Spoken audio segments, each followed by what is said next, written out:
여러분도 잘 아시는 미국의 영적 지도자 복음주의 또 저자이신 맥스 루카도의 Six Hours One Friday라고 하는 책에 보면은 이분이 텍사스주의 샌안토니오를 방문했다가 작은 그 묘지에서 한 묘비를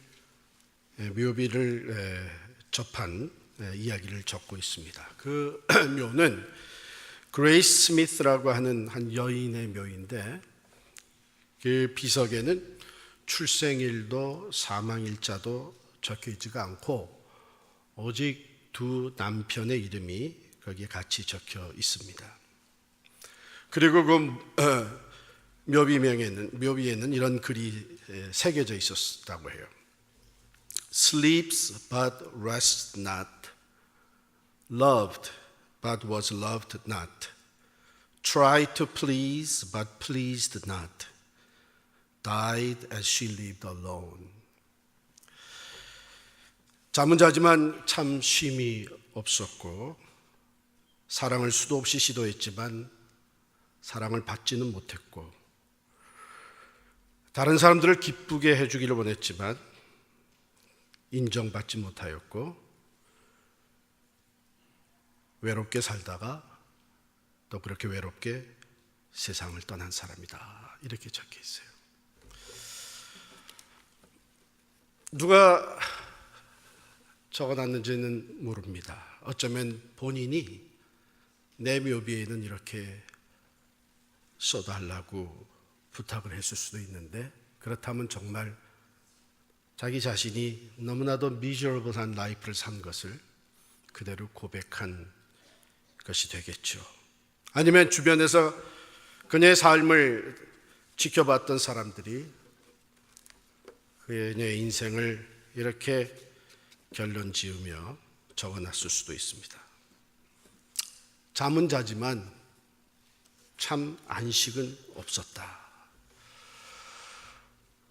수없이 사랑을 시도했지만 돌아오는 것은 사랑보다는 무시, 거절, 실망, 따돌림, 무관심 뿐이었다. 다른 사람들에게 인정을 받기 위해 그들을 기쁘게 하려고 했지만 그들의 기대에 차지가 못해서 돌아온 말은 몇 번 더 얘기해야 되겠니? 너는 뭐 하나 제대로 하는 게 없어. 너는 아무리 해도 안 돼. 급기야는 자기 자신에게도 실망하고 모든 자신감을 잃어버린 삶. 결국은 외롭게 살다가 외롭게 세상을 떠난 인생. 저는 이 글을 읽으면서 오늘 본문에 나오는 사마리아 여인을 생각하게 되었습니다.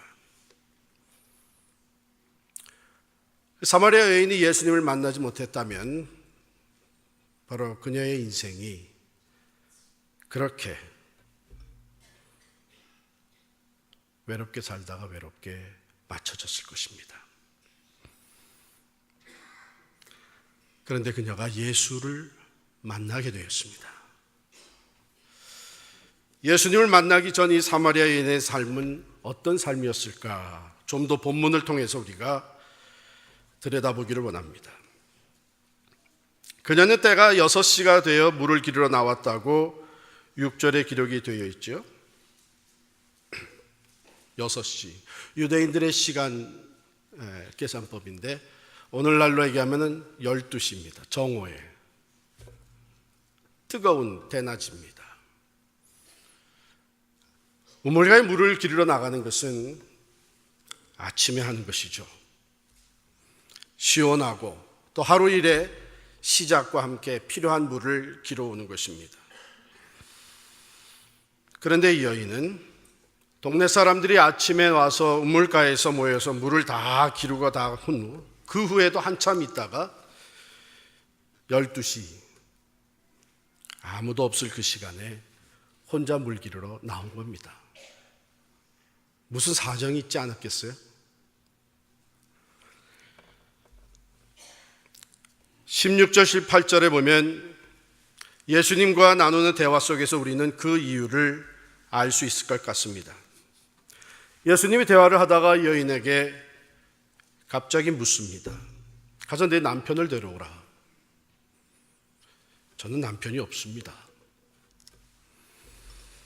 예수님이 모든 것을 아시기에 이 여인에게 말씀하시기를 내가 전에 남편 5이 있었고 지금은 또 다른 남자와 살고 있는데 남편이라고 할 수 없는 사람이니 어쩌면 네 말이 참되도다. 그러니 온 동네의 가십거리가 될 수밖에 없었겠죠. 사람들을 만나면 모두가 다 손가락질이요. 사람들이 모인 자리에선 얼굴만 비춰도 수근수근 거리는 소리가 들려오고 비웃음과 차가운 눈초리. 결국은 사람들을 기피하며 사는 인생이 되었던 것이죠. 그러나 한편 보면 이 사마리아 여인도 하나님에 대한 관심이 전혀 없던 것은 아닙니다. 예수님과의 대화 속에서 이 예수가 평범한 사람이 아니구나, 어쩌면 선지자겠구나 하는 생각이 들자 이 사마리아 여인이 예배에 대해서 묻습니다. 우리 사마리아 사람들, 우리 조상들은 이 그리심산, 사마리아 땅의 그리심산에서 예배해야 된다고 하고 당신들 유대인들은 예루살렘에서 예배해야 된다고 하는데 어느 것이 맞습니까? 또한 대화가 진전되면서 그가 예수님께 말하기를 당신 말이 참 맞는 것 같은데 메시아 곧 그리스도가 오신다는 것을 나도 알고 있는데 그가 오시면 모든 것을 알려주시겠죠. 하나님의 존재를 믿고 있었고 하나님께 예배해야 된다는 것도 알고 있었고 오실 메시아에 대한 의식을 가지고 있었던 사마리아 여인입니다. 그러니까 수치와 죄로 물든 삶을 살면서 다른 사람들의 손가락질과 냉대와 정죄뿐만 아니라 자기 스스로도 죄책감에 쌓여 있었을 것이 분명합니다. 그러기에 잠을 자도 안식은 없었고 수없이 사랑을 해보지만 사랑은 받지 못하고 다른 사람이 인정받기를 원했지만 다른 사람들의 기대에 차지 못했고 홀로 외롭게 살면서 외롭게 죽어가고 있던 여인이었습니다. 어쩌면 그 여인은 나는 이렇게 혼자 살다가 혼자 죽을 것이다, 이런 삶에 처해 있던 여인을 주님이 찾아와 주셨습니다.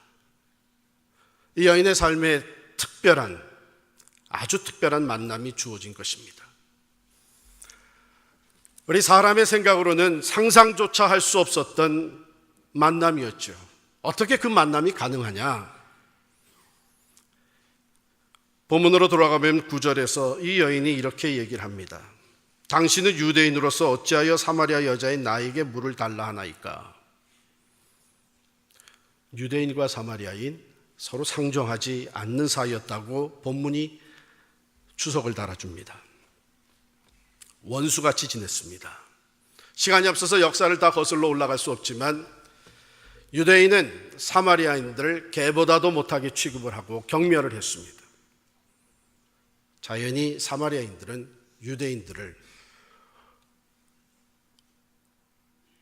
유대인들에 대해서 원수와 같이 생각을 하고 유대인들을 또한 거부하는 마음이 저들에게 있었습니다. 남자와 여자의 만남입니다. 유대 남자와 사마리아 여인. 서로 상종하지 않는 상대일 뿐만 아니라 당시에 공공장소에서는 남자가 여자랑 얘기하는 것이 금지되어 있었습니다.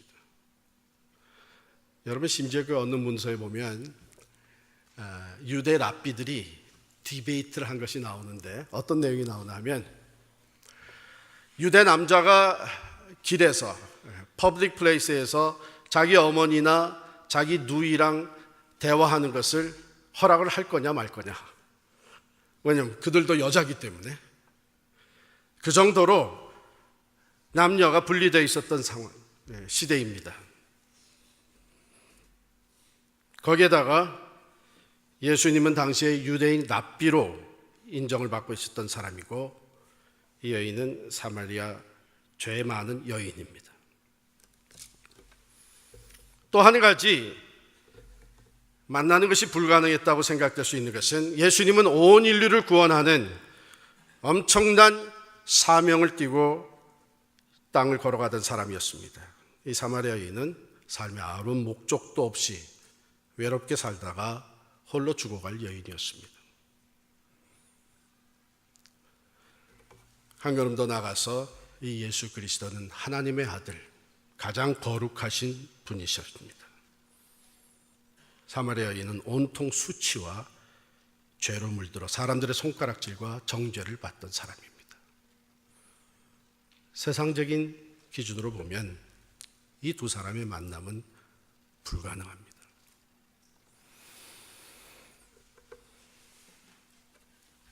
그런데 성경은 그 만남이 결코 우연이 아니었다고 하는 것을 우리에게 가르쳐 줍니다.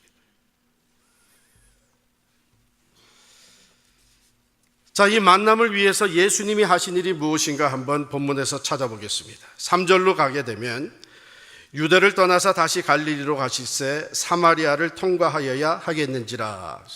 이 말은 매우 unusual한 표현입니다. 왜냐하면 당시 유대인들 갈릴리와 또한 유대 땅을 오고 갈 때는 그 가운데 있는 사마리아를 통과하지 않는 것이 풍습이었습니다. 그럴 수밖에 없는 게 거기서 상종하지 않는 사람들이니까. 북쪽에 갈릴리 지역이 있고 남쪽에 유대 땅이 있고 그리고 그 중간에 사마리아 땅이 있습니다. 그러니까 예수님이 유대인으로서 이제 유대 땅에서 다시 갈릴리로 가시기 위해서는 많은 유대인들이 하는 것처럼 동쪽으로 요단강을 건너서 북상하여 사마리아 땅을 바이패스하고 그리고 다시 요단강 상류를 건너서 갈릴리로 들어가는 것이 유대인들이 사용하던 통로입니다. 그런데 여기 본문에 보면 사마리아를 통과하여야 하겠는지라. 예수님의 의도가 담겨져 있던 것을 우리에게 전해주고 있습니다. 또 한 가지 언유절한 것을 보게 되는데 이때 제자들은 먹을 것을 사러 동네에 들어갔다 그랬어요. 자, 이 그룹이 맥시멈 몇 명이겠습니까? 12제자와 예수님 하면 13명. 13명이 먹을 양식을 구하러 들어갔는데 한 사람이면 족하다고 생각이 됩니다. 혹시 거둘 사람이 필요해서 한두 사람이 또 따라 붙을 수 있겠죠. 거기에다가 이 사마리아 지역이 유대인들과 상종하지 않는 지역이니까 좀 위험할 수도 있다고 해서 몇 사람이 또 따라 붙을 수가 있겠죠. 그런데 왜 예수님은 혼자 남습니까? 아마 예수님께서 너희들 다 가서 양식을 사오라고 했을 때에 떠나면서 선생님 괜찮겠습니까? 혼자 계셔도 괜찮으시겠습니까? 주저하면서 떠났을 거예요. 난 괜찮으니까 다 갔다 오라고. 이것 또한 예수님의 인텐션이, 의도가 담겨져 있었던 것을 보게 됩니다. 그럼 사마리아 여인이 한 일은 뭡니까? 사마리아 여인은 특별히 한 것 아무것도 없습니다. 그는 그저 평상시대로 사람들을 피해서 낮 12시쯤 되어 물 기르러 나왔습니다.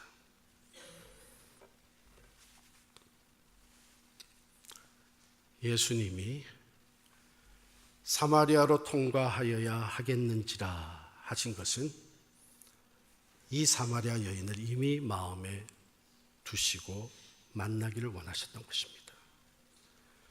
제자들을 다 보내서 음식 사러 동네 들어가게 만드신 것은 우물가에 여인이 나왔을 때에 남정네들이 모여있고 그것도 사마리아인도 아닌 유대인들이 모여 있을 때에 접근조차 할 생각을 못하게 되는 거죠. 예수님은 그들을 다 보내시고 사마리아 여인이 접근할 수 있는 공간을 만들어 주셨습니다. 사마리아 여인은 그저 평상시대로 사람들을 피해 물을 기르러 나왔습니다. 그 여인의 일상 속으로 예수님이 의도적으로 찾아 들어간 것입니다. 그 여인을 마음에 두고 이 여인의 일상 가운데 들어오셔서 그 여인과의 만남을 위해서 배려해 주시고 그 여인과 대화를 나누기를 시작하셨습니다. 왜요?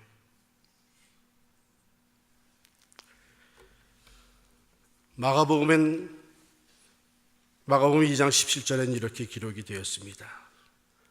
나는 의인을 부르러 온 것이 아니요 죄인을 부르러 왔노라.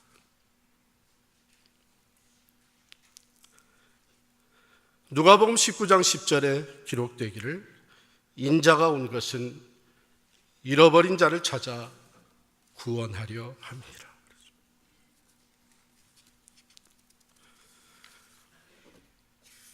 사마리아 여인, 그를 가슴에 먼저 품으시고 그의 일상 속으로 찾아와 주신 주님이십니다. 그 주님은 십자가에 달려 온 인류의 죄를 대신해서 죽으실 뿐만 아니라 부활하셨고 볼자다 내가 세상 끝날까지 너희와 항상 함께 있으리라고 약속해 주신 대로 지금 이 자리에도 찾아와 계신 줄을 믿습니다. 우리의 일상, 주일이면 교회에 나와서 예배드리고 우리에게 주어진 일을 감당하고 봉사하며 우리의 스케줄에 따라서 움직이는 일상생활에 주님은 특별한 만남을 위해서 우리를 찾아오십니다. 기대해 보세요. 눈에 보이지는 않지만 영으로 우리를 찾아와 주셨어요. 사마리아에 있는 모든 것에 대해서 이미 알고 있는 것처럼 우리의 모든 것을 알고 계시는 그 주님이 우리와 특별한 만남을 가지시기를 원하십니다. 주님은 대화를 펼쳐 가십니다. 이 사마리아 여인과의 대화, 우리가 너무나 잘 아는 이야기인데 피지컬 워터에 대한 것을 시작합니다. 예수님이 내게 물을 좀 줄 수 있느냐? 이렇게 시작된 대화가 생수라고 하는 주제로 발전하게 되고 예수님은 여기서 얻은 물은 아무리 마셔도 다시 또 목마르게 되지만 내가 주는 물은 영원히 목마르지 아니하리라고 말씀하시며 영생수에 대해서 예수님은 진리를 가르쳐 주셨습니다. 대화가 진전되는 동안 이 여인의 삶에 변화가 일어나기 시작을 했고 이 여인은 예수님에 대해서 새로운 것을 느끼기 시작을 했습니다. 왜요? 예수님이 이 여인을 사랑하는 마음으로 조심스럽게 대화를 진전시켜 나가시고 그 여인의 마음을 열도록 해 주셨기 때문입니다. 관심과 사랑, 어쩌면 지금까지 받아보지 못했던 그 관심과 배려, 사랑을 느끼면서 이 여인은 마음을 점점 열기 시작을 했습니다. 예수님이 대화하시는 것 보면 지시가 아니라 부탁으로 시작이 되었습니다. 내게 물을 좀 달라 하시니. 무시가 아니라 관심을 보여주셨습니다. 예수님은 이제 영생수, 영적인 문제를 다루기를 시작을 하시는데 이 여인은 여전히 물질적인 물을 생각하면서 그런 생수가 있다면, 영원히 목마르지 않는 생수가 있다면 내게 좀 주세요. 난 다시 이런 우물에 물기로 나오지 않을 수 있다면 얼마나 좋을지 모릅니다. 그래서 다시 물길로 나오지 않도록 그 생수를 내게 좀 주세요. 에이구, 머리가 그밖에 안 돌아가냐? 무시가 아니라 예수님은 계속 관심을 표명하시면서 대화를 이끌어 가셨습니다. 무리가 아니라 배려로 대화를 이끌어 가십니다. 만나자마자 이 여인의 죄인됨을 끄집어내시고 책망하시며 정죄하시고 자기 자신을 누구라고 밝혀 보여주신 것이 아니라 점진적으로 배려하면서 이 여인과 대화를 펼쳐가셨습니다. 끝내는 이 여인이 자기의 마음을 열게 되었고 예수님께서 자기가 누군 것을 직시하고 계신다는 것, 내가 전에 남편이 5이나 있었고 지금 함께 살고 있는 남자는 엄밀히 따지면 남편이라고 할 수 없으니 내 말이 옳다고 과거를 들춰내실 때에 이 여인이 예배에 대한 대화를 꺼냅니다. 그 얘기는 예수님이 하신 말에 대해서 아무 이의도 달지 않고 어디서 예배를 드려야 되냐고 답한 거 보면 인정을 한 것이죠. 자기가 그런 사람인 걸 인정을 한 겁니다.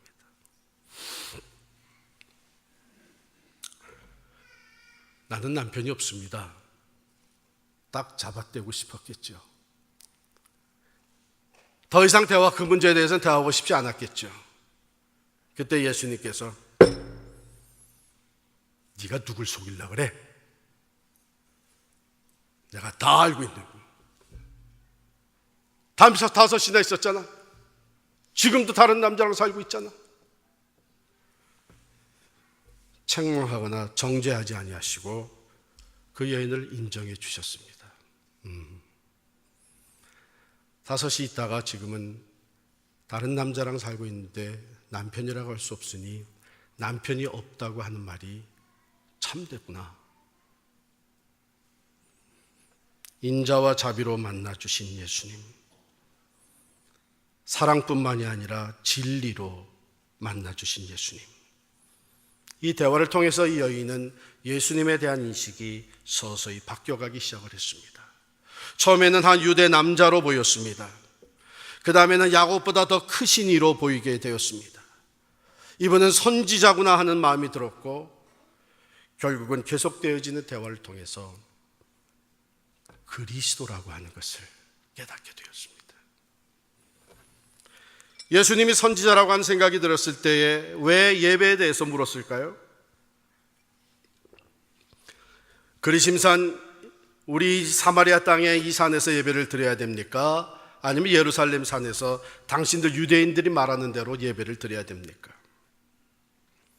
하나님의 존재 인정을 하고 있었고 어디서 어떻게 그 하나님을 만나야, 어떻게 하나님 앞에 제사를 드려야 하나님이 연락하시는 예배가 될 수 있겠는가? 속죄받고 싶은 생각이 왜 없었겠어요? 진정 하나님을 만나고 하나님 앞에 죄사함 받고 싶은 마음이 이 여인에게 왜 없었겠습니까?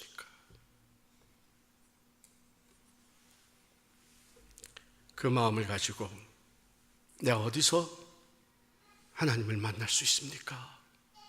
어디서 내가 예배를 드려야 하나님이 연락하시는 예배가 되겠습니까? 주님은 그 여인에게 말씀하십니다.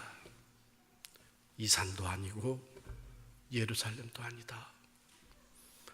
하나님은 영이신데 하나님이 찾으시는 예배자는 영과 진리로 예배하는 자다.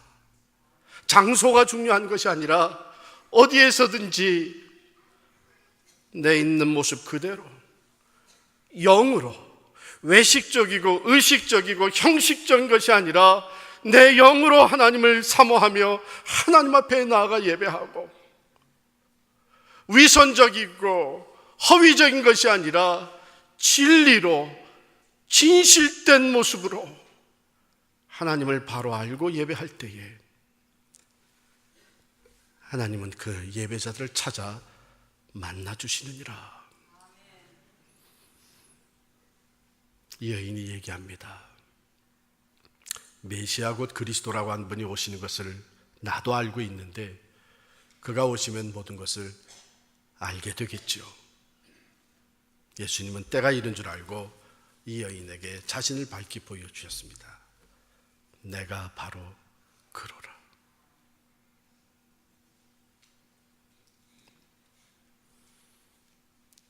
영이신 하나님께서 인간의 육신을 입고 이 땅에 찾아오셔서 죄와 수치로 물들어 있는 인간 한 사마리아 여인을 그의 일상 속으로 찾아 들어가서 그를 만나주시고 그에게 자신이 하나님 되심을, 그리스도이심을 밝히 보여주셨습니다. 은혜 중에 은혜입니다.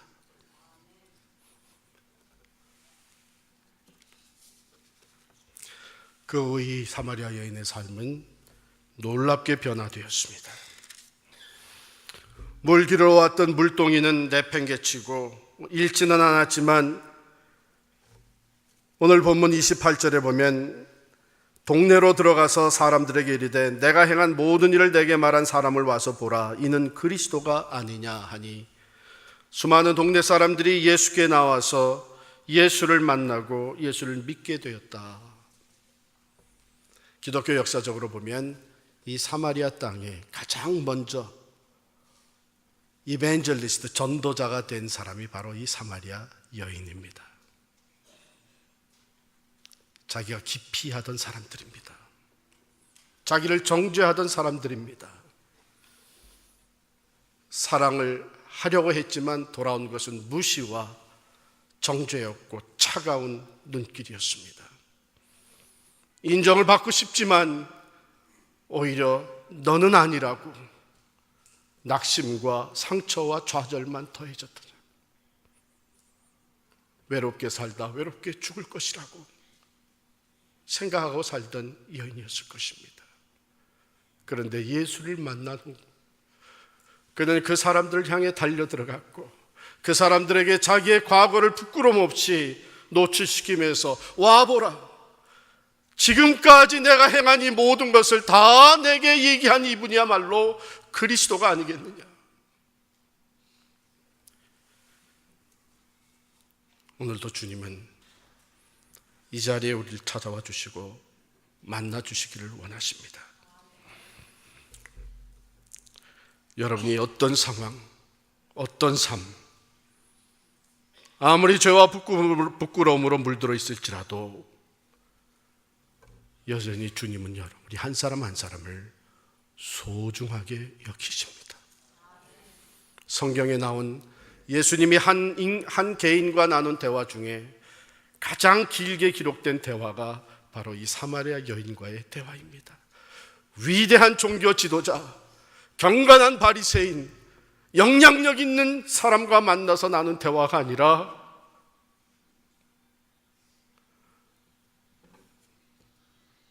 사랑받지 못하고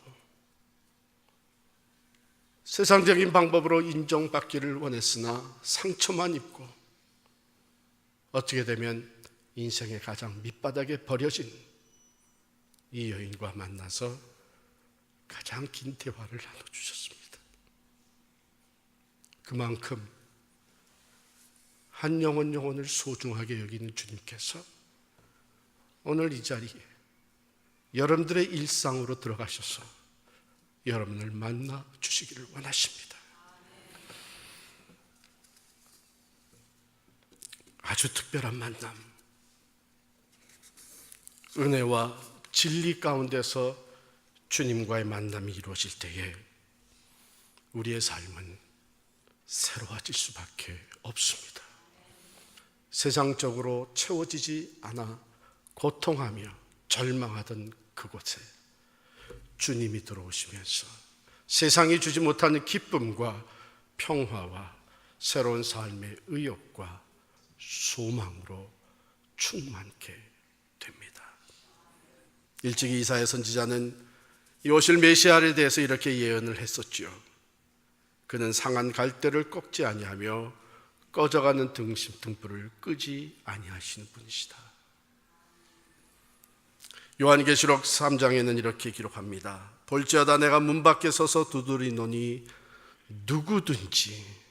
누구든지 내 음성을 듣고 문을 열면 내가 그에게로 들어가 그와 더불어 먹고 그는 나와 더불어 먹으리라. 주님을 영접하시기 바랍니다. 여러분의 삶 속에 찾아오신 주님을 기꺼이 맞아들이시기를 바랍니다. 주님 주시는 영원한 생수로 충만케 될 것입니다.